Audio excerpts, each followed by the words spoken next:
we need to keep this as accessible for our non-technical users, or understand the divide between what we will maintain versus what the end staff will maintain. In today's episode, I am visiting artisan Jon Thornton. Let's see how innovation meets artistry as we forge something extraordinary together. You are listening to the Innovation Forge, the #1 podcast on adaptive enrollment management, exploring the data, marketing, and strategy that fuels higher education. Here's your host, David Dysart.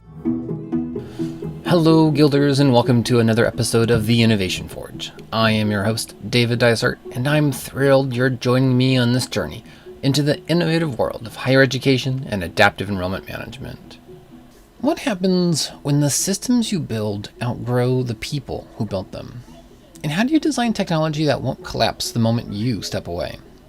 In today's episode, I'm joined by Jon Thornton, CRM Manager at Oregon State University, who's walked the walk in higher ed tech, from in-house development to consulting, at Technolutions, and even a stint in cybersecurity.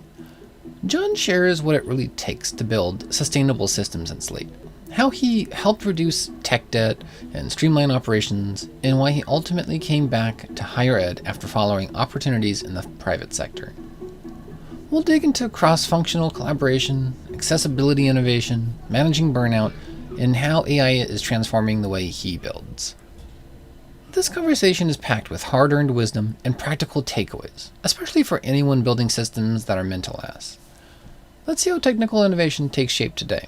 Jonathan Thornton is the CRM Manager at Oregon State University with over 6 years in higher education.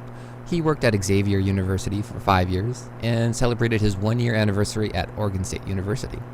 He is an enthusiastic front-end web developer and eager to leverage Slate in efficient ways for end users. Hi, Jonathan. How you doing, dude? Doing great. How about yourself? I'm doing pretty good. So before we chat more about your journey in and out of Slate, you mentioned that you're bilingual in Japanese. Coming from Southern California myself, that's just not one of the most common combinations I hear. Can you tell me a little bit more about that? Yeah, I when I did my undergrad, I did a year, a little over 8-9 months stint while I was out there, and it was intensive Japanese classes. So did that in 2015 and pretty much did annual trips out there ever since, and have a few friends that usually play video games with and kind of talk on a daily basis in Japanese. So have kept it up, and it's just kind of a nice fun skill to have on the background. Nice. You playing anything in particular right now? Mostly Helldivers, just with for computer games, and then I'm usually on my Switch just playing some party games with some friends. So the new Mario Party and some of those games. Very nice. Yeah, I'm terrible at shooter games, but yeah, the new Helldivers 2 definitely is. It has a fun approach to gaming that I think I would have enjoyed if I was any good at shooting games at all. But so now you've worked with Slate in-house at institutions, of course, with Xavier. Can you share maybe one of the most challenging and innovative projects you tackled during that period, and what made it rewarding or enjoyable? Yeah, so I guess at Xavier, I think one of the biggest projects that I had worked with was standardizing a lot of our requirements from the grad school and trying to make an organized system for the way we organize materials and checklist items across the applications.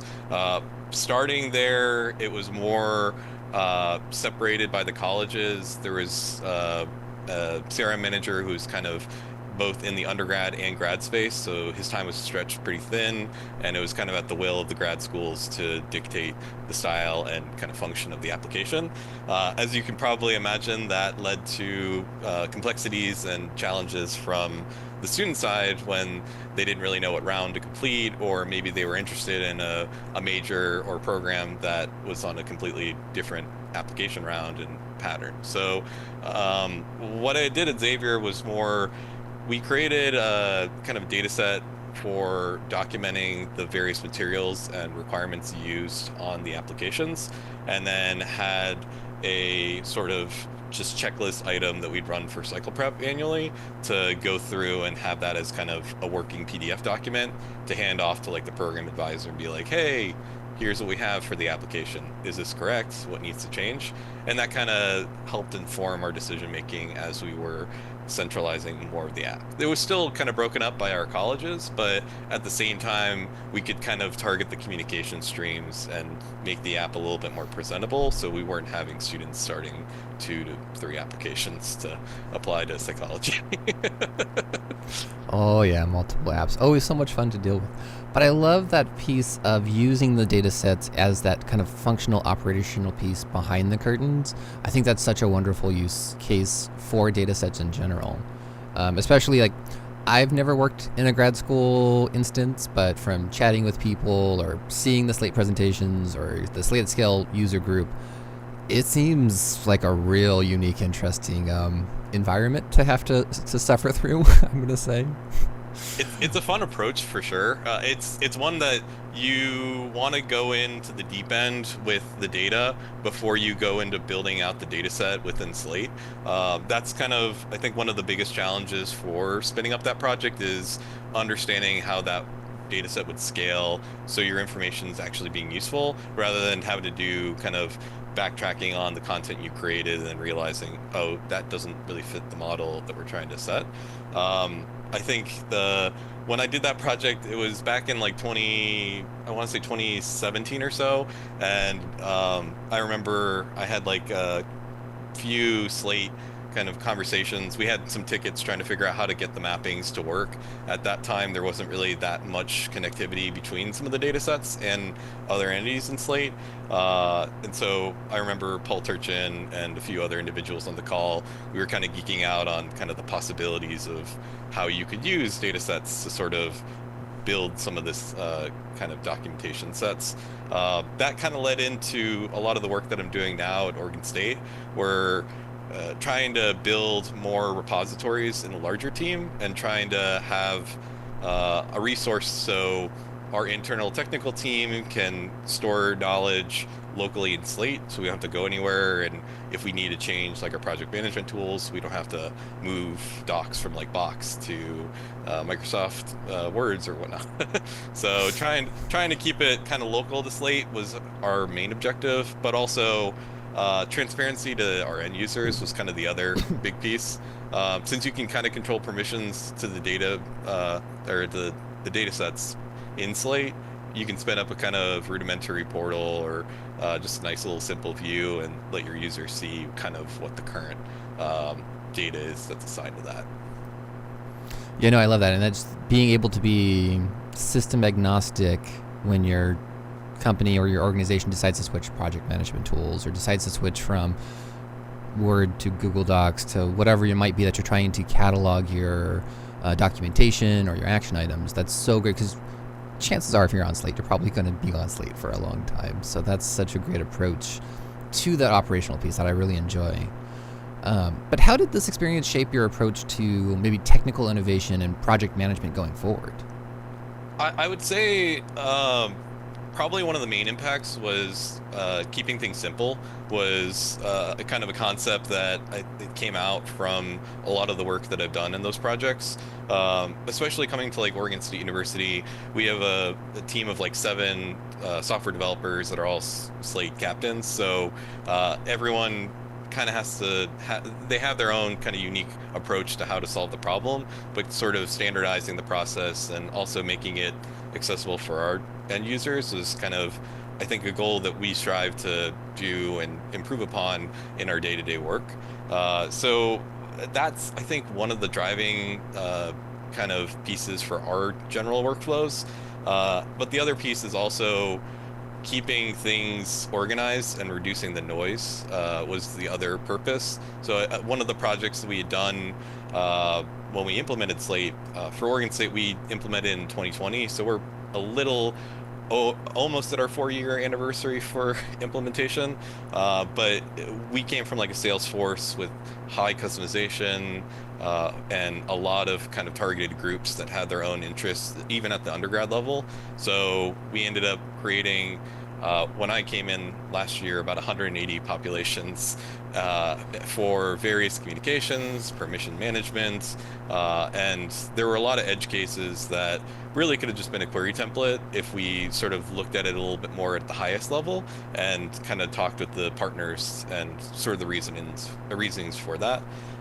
So that sort of I guess noise or generation that we had, trying to scope down the requirements and clean up what's visible in Slate. So what we have for populations can be usable to our users and not cause them confusion on, hey, this permission for the College of Arts and Sciences doesn't really have all of these categorizations. I just need to know admits or inquiries. You don't need like all of the funnel stages for these populations. Or we can just use the status filter to kind of filter for those groups. Those were kind of the main driving pieces for having that technical documentation and scoping, but also just sort of doing the due diligence for non-technical users to make the experience in Slate a little less frustrating for kind of how much content we have to maintain inside the system. Yeah, and it's so easy to fall down one of those rabbit holes of like, oh yeah, I'll use this tool, but then you end up with 200 populations and it's just not exactly the tool that you needed or the infrastructure that you needed to get the job done. Which I think was also so helpful with going to like Summit and the community conversations, is you kind of have in the back of your head how people are doing these best practices, which is so helpful as you're moving forward with these tools. But then I do want to chat about, you made the jump to Technolutions and consulting outside of the actual Slate ecosystem. Like you said, you were doing Salesforce for a bit, which is quite the shift. What prompted that move, and how did your in-house experience set you up for success in those roles? Yeah, so I would say the in-house experience at like Xavier University, a lot of the influence I got there was we had a very flat organization structure for our enrollment management team. So I got to see pretty much the marketing, the kind of data analytics, and the financial aid scholarship side of the piece all sort of was internally to our team. So a lot of different hands were associated to that, but you get a full scope of the life cycle of recruitment, from buying names at the prospect level to the events management side up to coming into Slate, or coming into admission, deposit, and then into the SIS. So seeing the life cycle of the student's data and being in that role, I think was a really impactful piece when I was at Xavier. Leaving that role and going to Technolutions, it really opened my perspective at how variety universities can take Slate and run with it. That was mind-blowing for me when I went in at that customer service engineer role, and we had in their system they were using the service desk, and usually they'd have a ticket, and a lot of the approaches were more looking at their Slate instance and trying to identify where the error was getting caused and guiding them to resolve it. So a lot of that helped with my kind of customer service perspective, but also being able to be adept in approaching different data sets and not taking assumptions for granted, being critical about maybe why this is set, and then just understanding, okay, it's set this way, so I shouldn't assume X, Y, or Z. I think that was a really impactful skill for me, was getting a different approach to solving a problem. And then also very common approaches that people implement, like the Common App, people have their own customizations on fields and how they're setting it. So going through those source uploads and seeing all the variations that people do for that, it was quite insightful on good practices, and also maybe people that weren't that tech savvy or kind of didn't really have the best way to stand it up.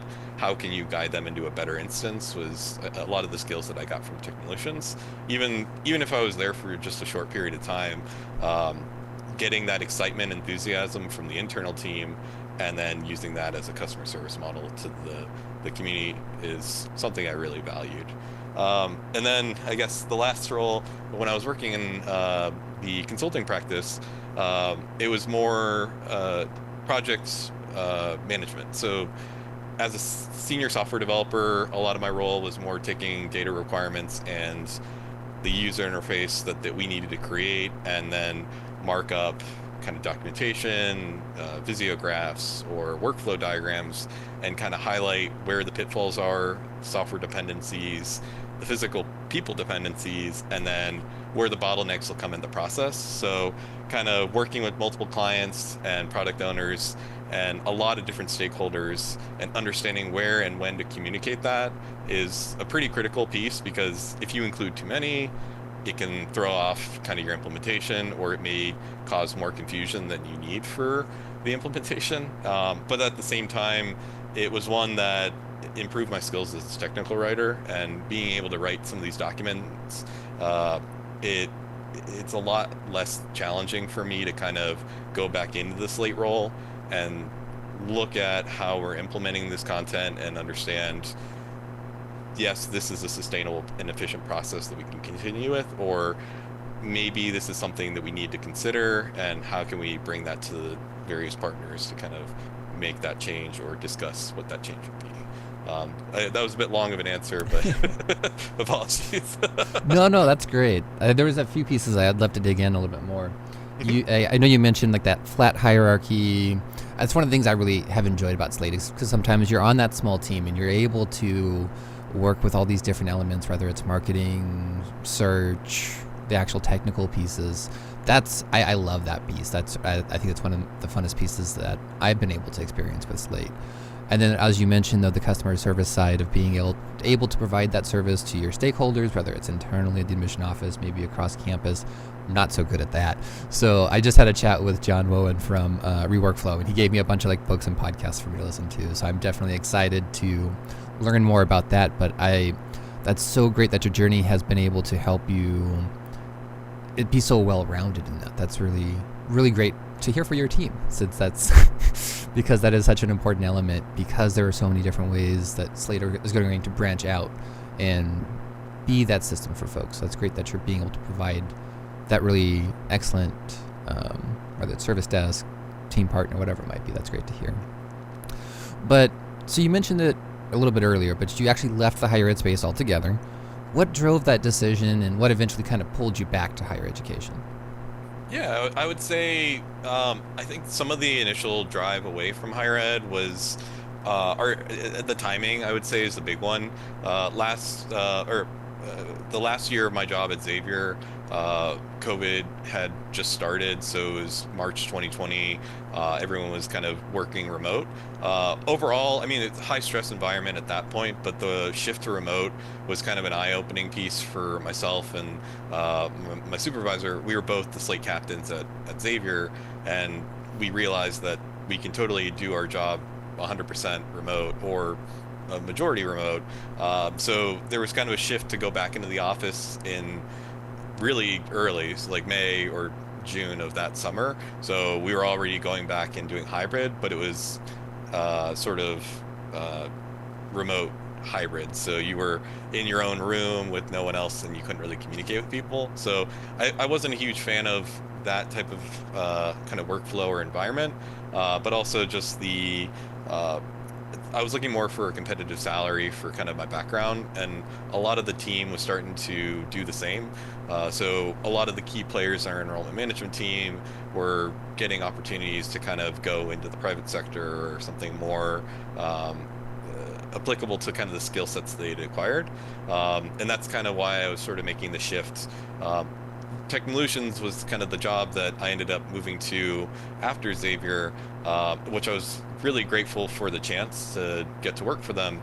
The reason why I ended up leaving Technolutions so quickly was there was a role I had interviewed in 2019, early 2020, that I heard nothing for about almost a year, and then I got an offer in the end of the 2020 it was an offer I couldn't pass up. It was for an industry I wanted to get into, which was cybersecurity and software development in like a bank, and then also just it was a consulting kind of contract role, so getting to be sort of a consultant was sort of a personal goal that I'd love to get into eventually, and get to understand those types of skills was a really big drive of why I went into the private sector for a bit.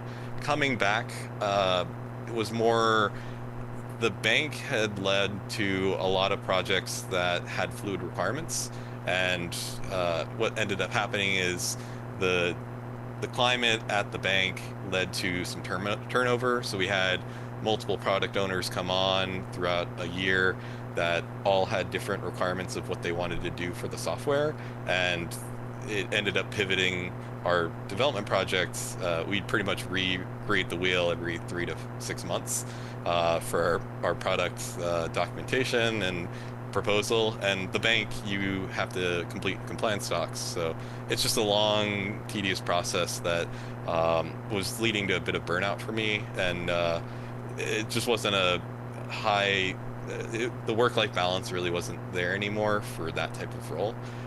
So I was kind of looking at more work-life balance oriented roles, and I remembered that higher ed did provide a nice work-life balance, a lot of vacation, or kind of a community that a lot of the employees were enthusiastic and kind of were in it together to get the job done, that kind of positive mentality.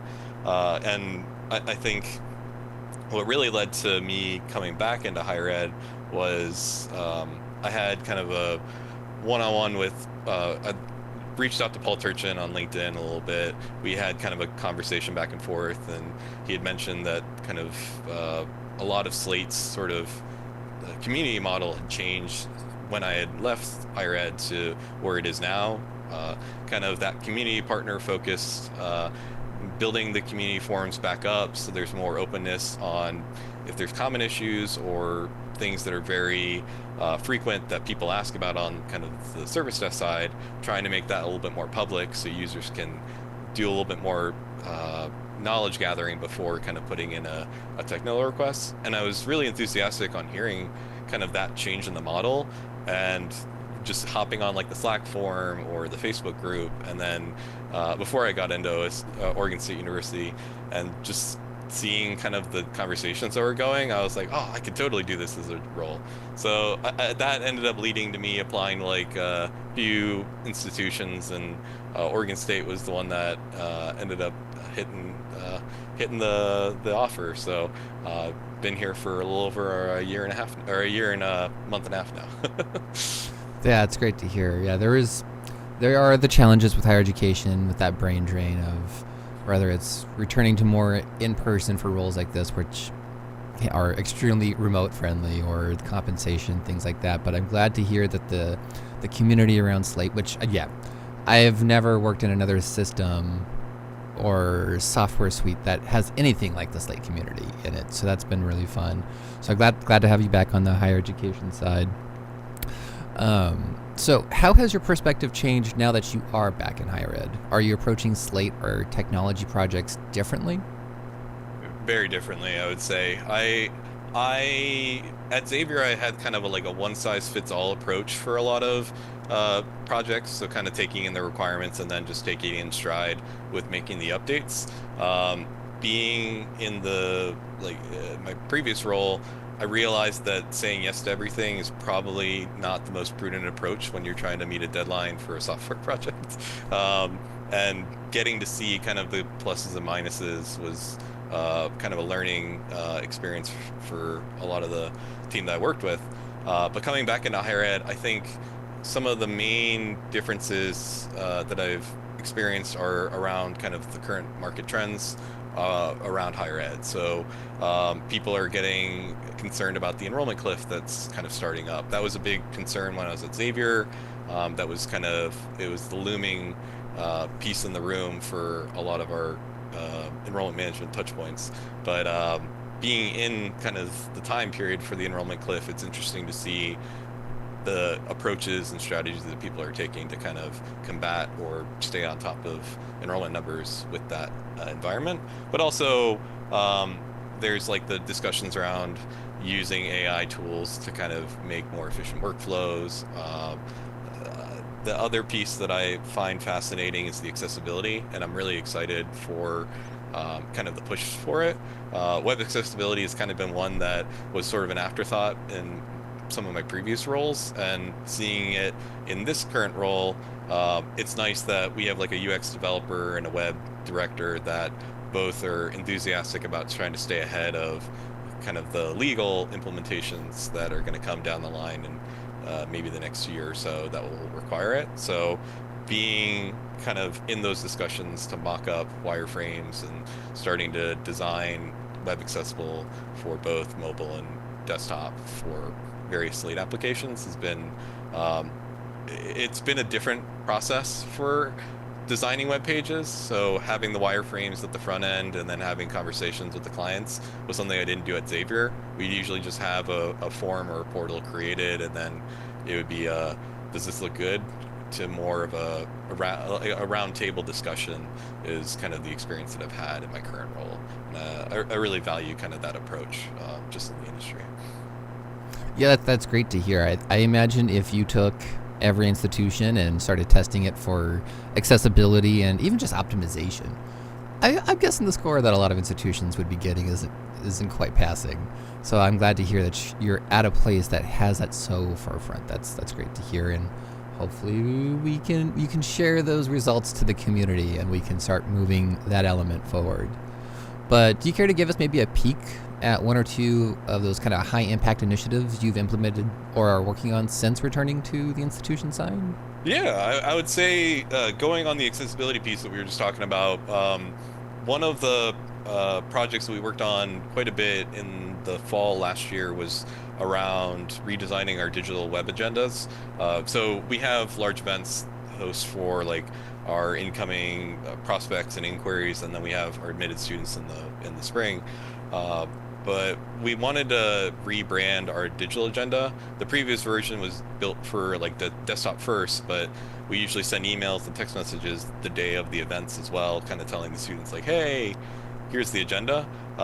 So what we ended up doing is we created a very web accessible wireframe for the portal with a kind of focus of the end user can make the body content and adjustments in the portal. We kind of set the steps on how you do that and educated our end staff to go through those steps. But overall, it's a technical portal in nature, but at the same time, it's using just basic Slate entities and related data sets with a very high performance. The previous portal we had was about a 7 to 8 second load time when you boot up a web page, which feels like, why am I waiting this long for an agenda? So now we have these high personal agendas that load within less than about 1 to 2 seconds for the amount of data that we're trying to present and the custom journey that they'll experience when they're visiting the events.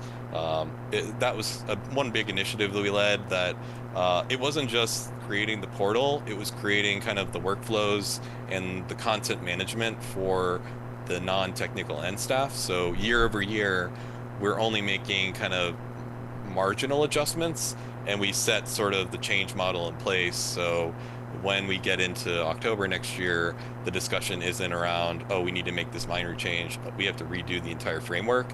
It's now going to, here's what we currently have. Can you just highlight what needs to change and where? And we can make some of those minor modifications without spending 8 to 10 hours trying to context switch back into it. Yeah, I could see why there would be a desire for innovation in that space. But I would say that's one of the main initiatives that I've been working on, was trying to make it so our events team, they're comfortable with creating like a basic events landing page, but I wanted to give them a little bit more of a comfort in the agenda space, so it just makes it a lot less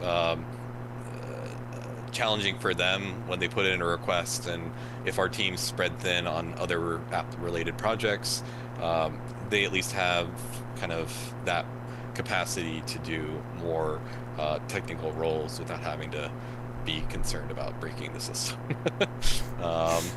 That's I'd say one of the major initiatives.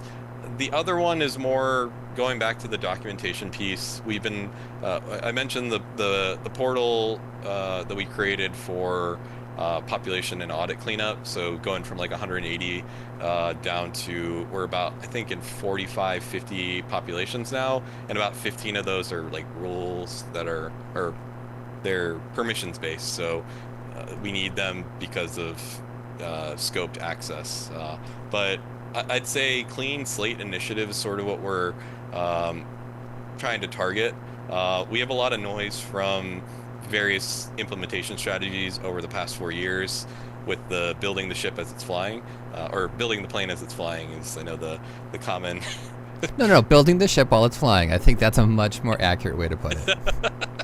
But that's kind of one of the things I'm trying to do with now that I've been here for about a year or so, and I understand sort of the capacity of our technical team and where a lot of the design decisions maybe have originated from. It's nice to kind of show multiple perspectives to our internal development team, and we can kind of work to say, is this something we need to keep? Is this something we need to improve or standardize? And make that the model has been what we've been trying to go more towards. Just to give you context of what I mean by that, and for the listeners, it's more, we came from a Salesforce instance before Oregon State implemented Slate. A lot of our implementation strategy when they built it in 2020 and 2021 was creating portals that showed query data or report data. And all of the end users, or a lot of them, would be accessing queries via a portal and not so much a basic Slate query.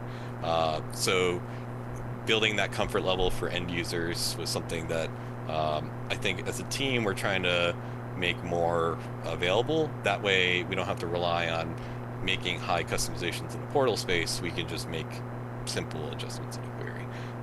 That's just one example of a lot of pieces we're kind of working towards fixing.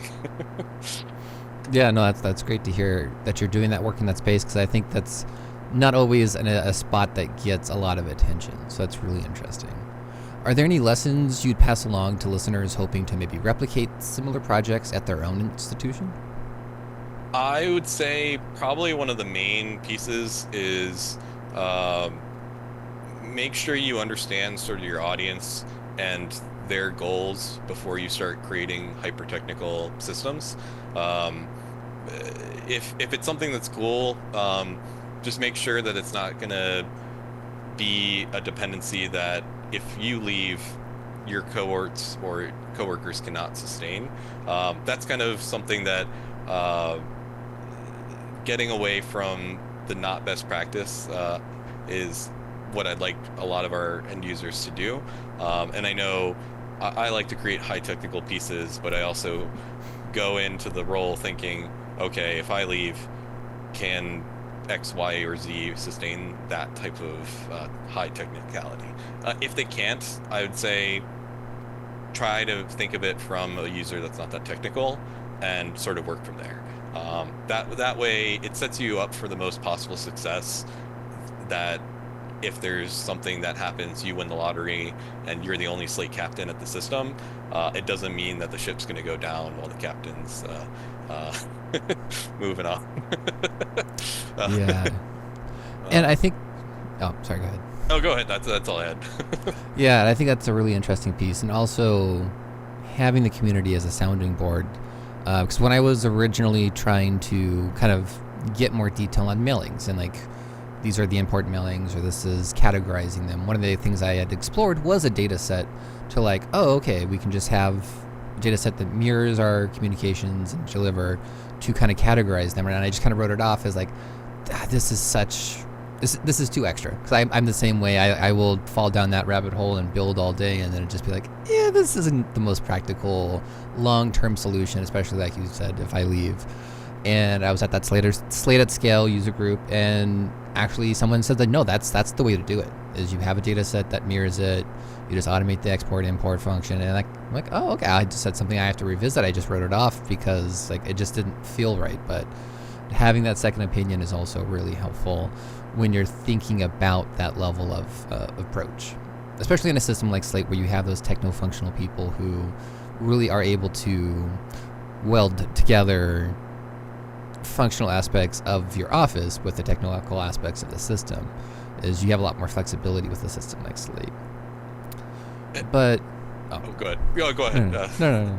I was gonna say, expanding on that, I think one of the things that's nice with sort of those export import processes is it affords you a little bit more customization, but also you want to make sure that that's documented or written down somewhere. So when the keys pass on, you can have that set. And with Slate having a lot of data sets that sort of talk to each other, and there's a lot of connections, the configurable joins discussions that they've had and the transition to it sort of gets people in the mindset of, okay, where do all these tables connect, and where are they, where can we connect all these data points together?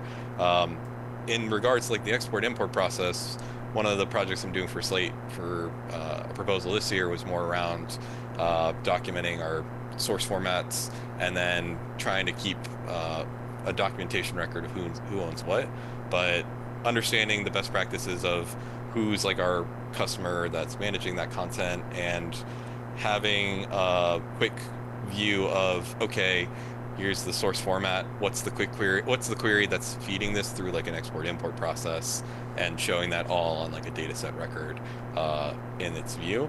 That kind of gives you a little bit more comfort level for the team if kind of the one technical engineer is leaving and there's another one to take their place. They don't have to sort of search through all of the connections and maybe do form GUID search manually for 10 different things. So but that's sort of, I think the nice thing about a lot of the community conversations is there's a lot of interesting and creative approaches to standardizing how information gets presented to people that use Slate.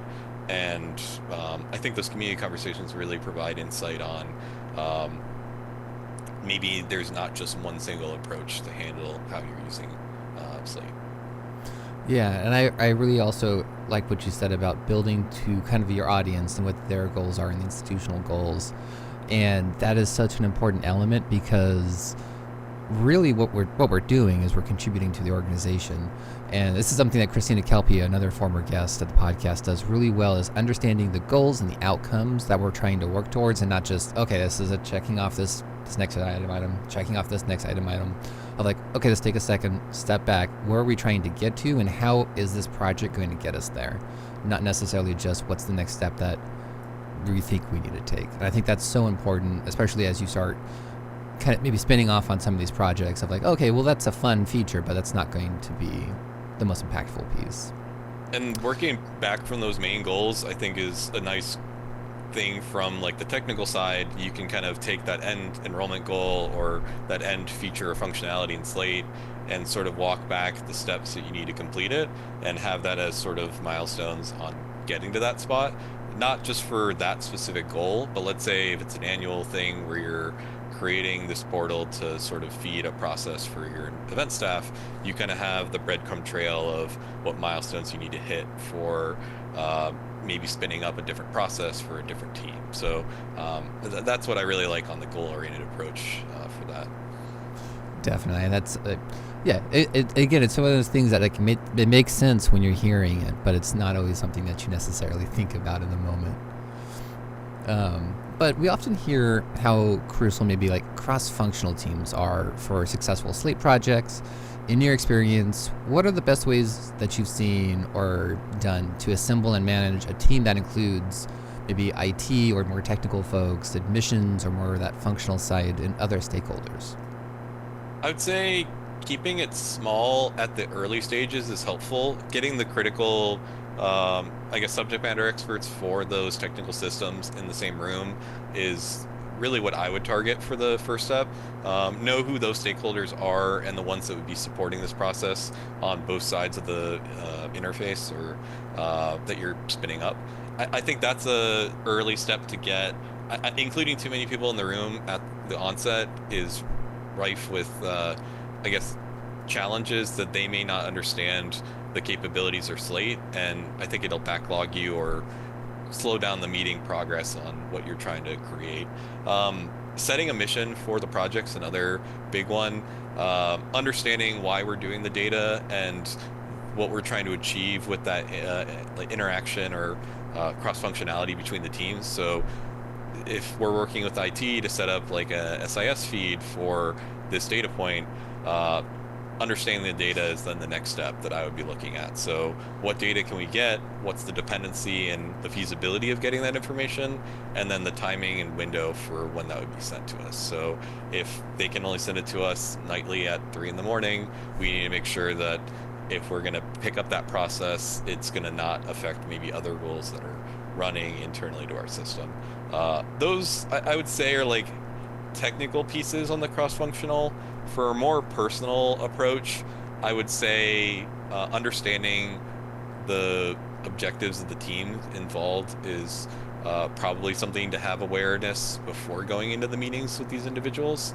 I've gone into quite a few of them where each audience has their own specific goal, and a lot of them can challenge each other or are actively working against each other to take superiority of the system that we use for it. So understanding what's feasible and realistic, and sort of at the end of the day, where are we trying to go for getting this data, making it as accessible from the student side, I think is the mindset that the cross-functional team should have, and that can sort of reduce some of the challenges between the teams. I'm not saying it's going to fix it, but at least has reduced some of those headaches of if we implement it this way, well, it's going to have the student wait 3 or 4 days to find out about this update, versus if we build it with like a source format upload, we can get it to them within a day or less, and just have the rules run after the upload. Those types of examples is what I'm thinking.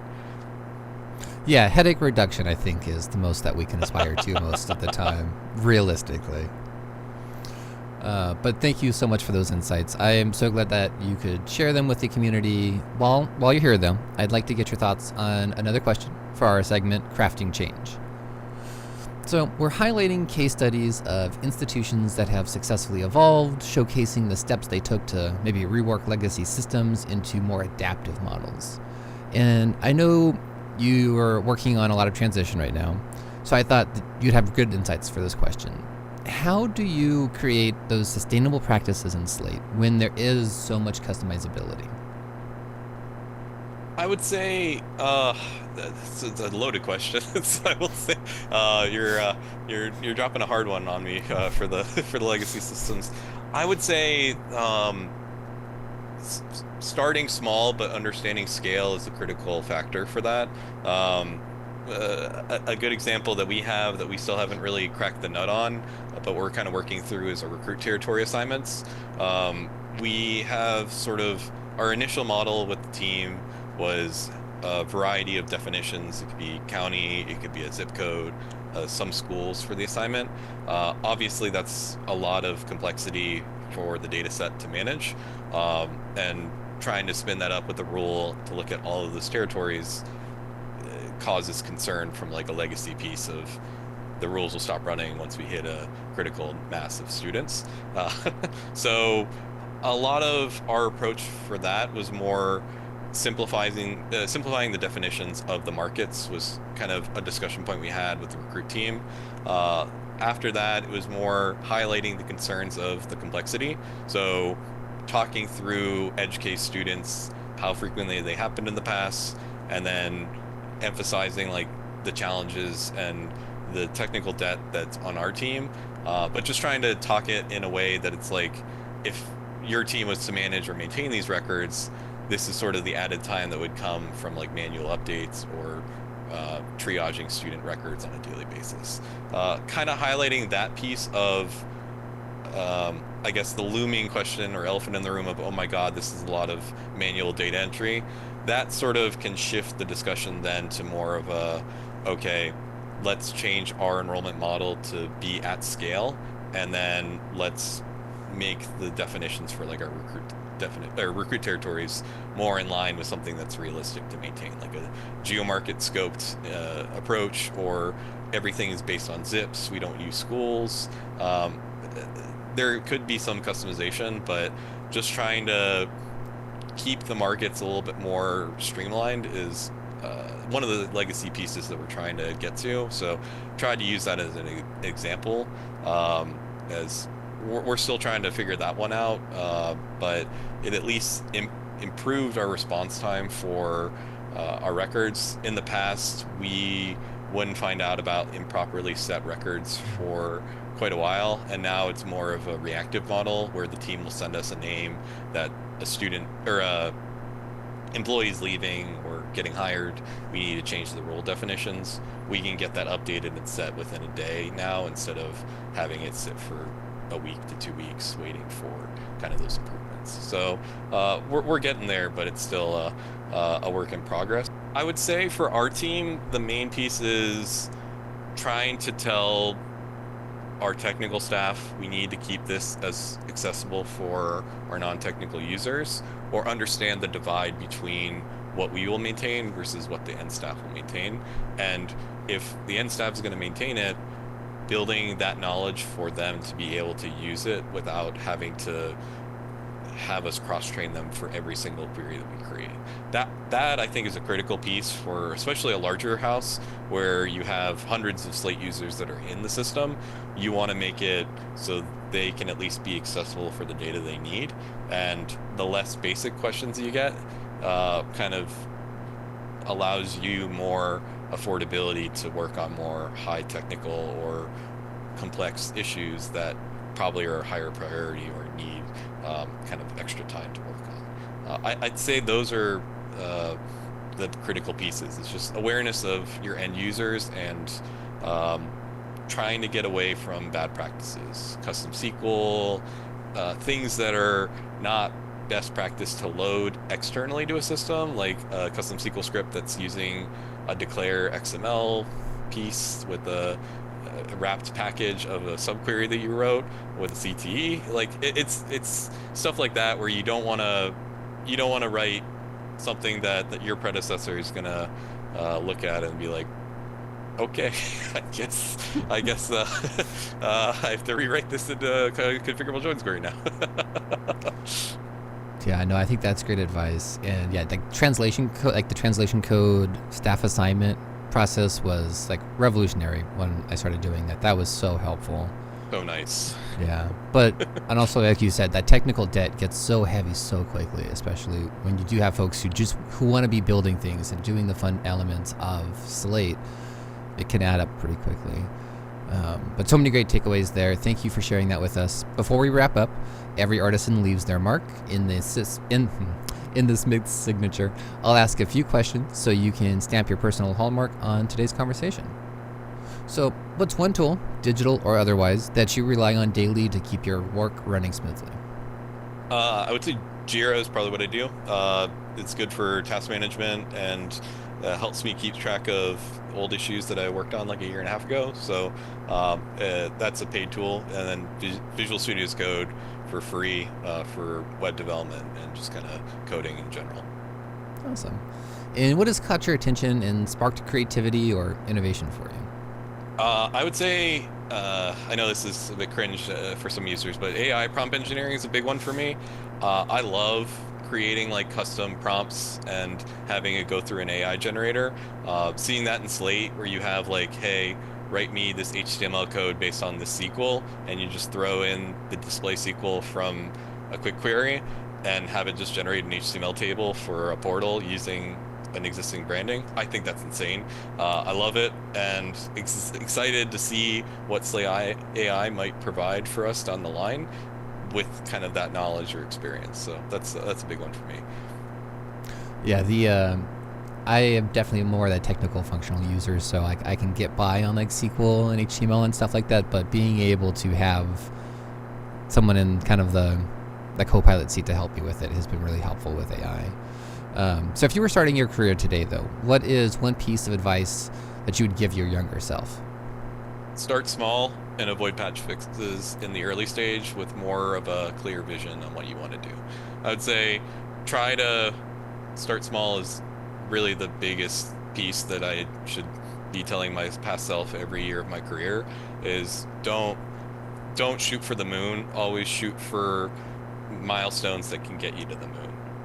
That's I'd say a big thing in higher ed is work up to the goal is a good mindset.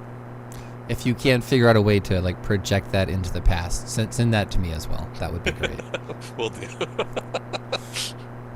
And what's one project, goal, or aspiration you have on the block to work on? Query library portal. So this is one that I worked on last year.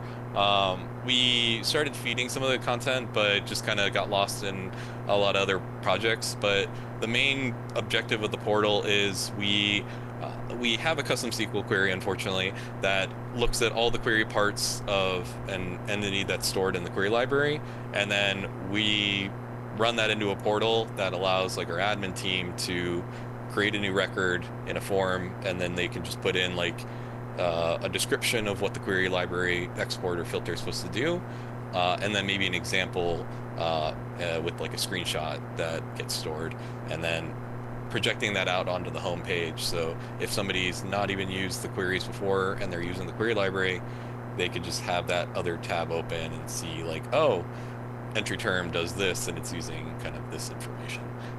That's kind of a big project that I'd love to do. It's just it's finding the time in the day to do it's the main challenge.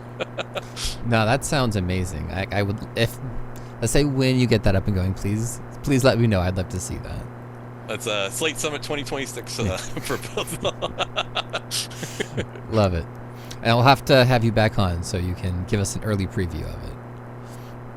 But if listeners wanted to connect with you about what you talked about today, where's the best place to message you? And I'll be sure to add this in the show notes. Yeah, if they want to send me an email, it's my last name, first name, xu@gmail. And you can get me on LinkedIn as well. So I'm always happy to kind of jam out with more technical concepts with Slate.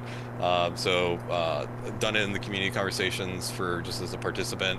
But I know that's how I met you, David, was more through going through those community conversations and seeing other people doing office hours. So if people have questions and want to talk, just let me know on LinkedIn. And if you're ever looking for a web dev for any contracting work, just feel free to let me know. Fantastic. Well, hopefully we can get you connected with some listeners.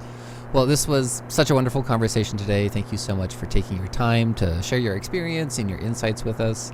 Your journey and expertise has definitely given us a lot to think about. And thank you again for joining the show. Yeah, thanks again. I really appreciate being on.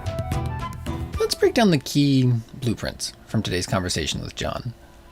Start small, scale smart. Jon emphasized that sustainable systems don't start with complexity. They start with clarity. Design with scale in mind, but don't over-engineer from day one. Document everything.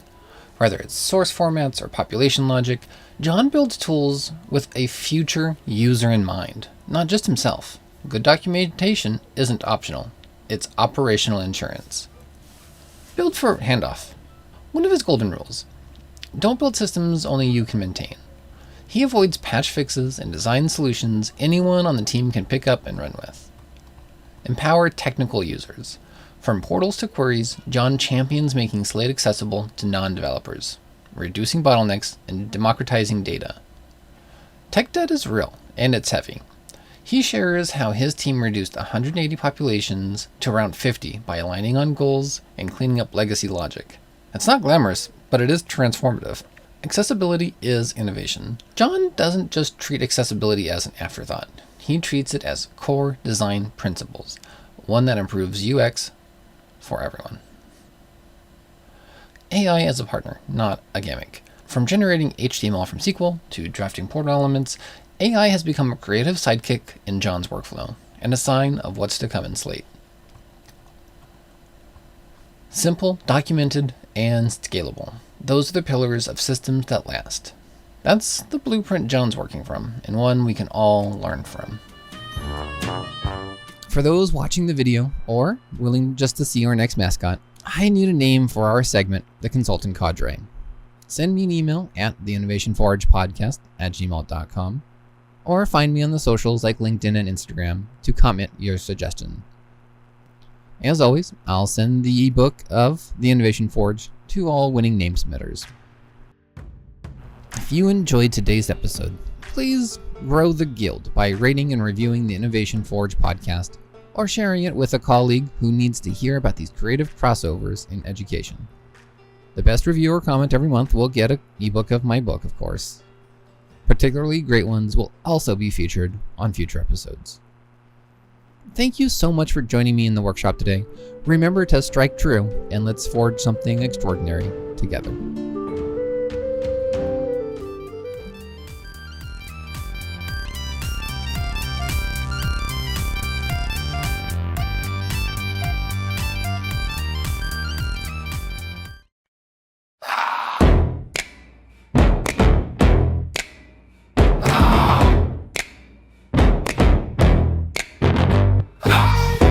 Up in a CRM nightmare, 6 blasts deep and no one cares.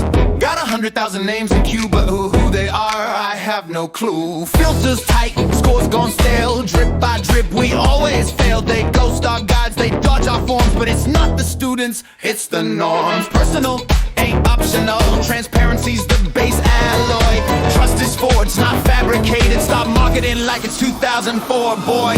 We broke the mold, we changed the cast. Say goodbye to the marketing past. No more fluff, no more fake. This pipeline's ours to bend and make. Forget the postcard with the pretty quad. They want truth, not a brochure god. We show cost and value, clear career alignment, loud in the rearview mirror. First name, email, major, interest, score. They click, we move, there goes no war. Heat maps rising, signals bloom. Our message flexes in the Zoom. We broke the mold, we changed the cast. No more ghosts from inquiries past. Brittle scripts, we let them go. This fire's live, it's built to flow. Who do we market to today? What do we forge with? Signal.